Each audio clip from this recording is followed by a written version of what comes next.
Lui, c'est Napoléon Bonaparte.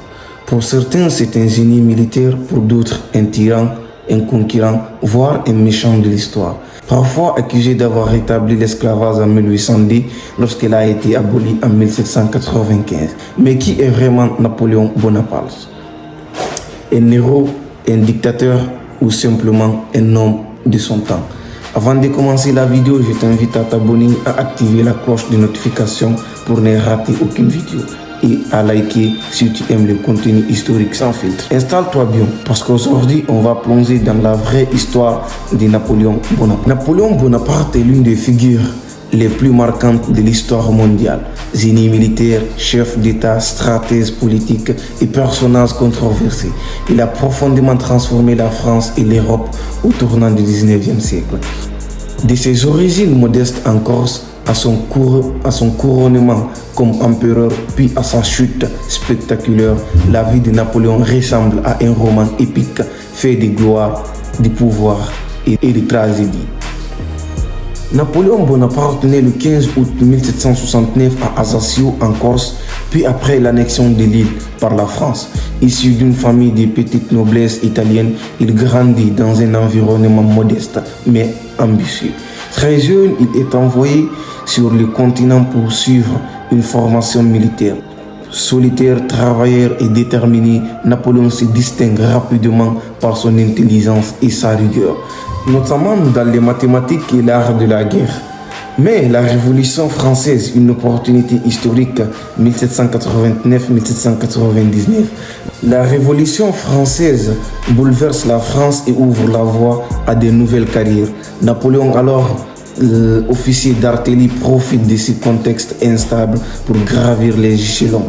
Il s'est fait remarquer lors de la siège de Toulon 1793, puis devient un héros national après sa campagne d'Italie. 1796-1797, où il bat plusieurs armées européennes, son prestige grandit rapidement.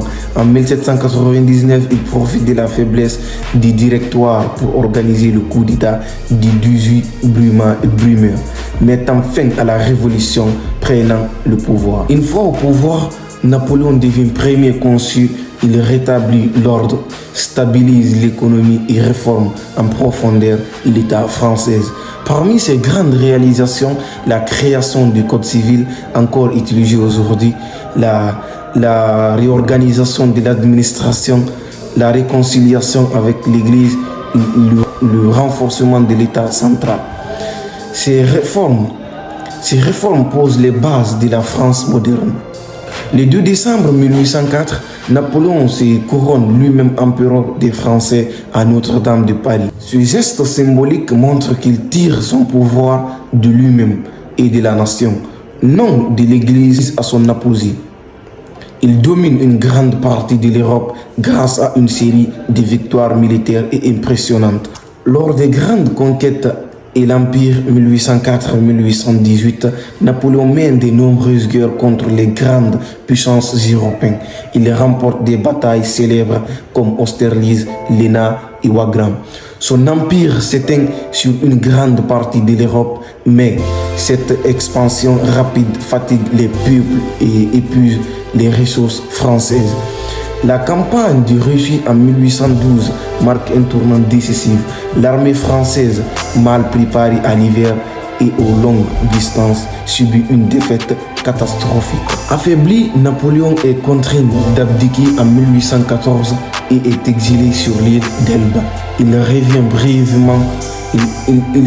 brièvement au pouvoir en 1815 durant la période des 100 jours, avant d'être définitivement vaincu à la bataille de Waterloo. Exilé cette fois-ci sur l'île de Sainte-Hélène au milieu de l'Atlantique, Napoléon y passe ses dernières années et meurt le 5 mai 1821.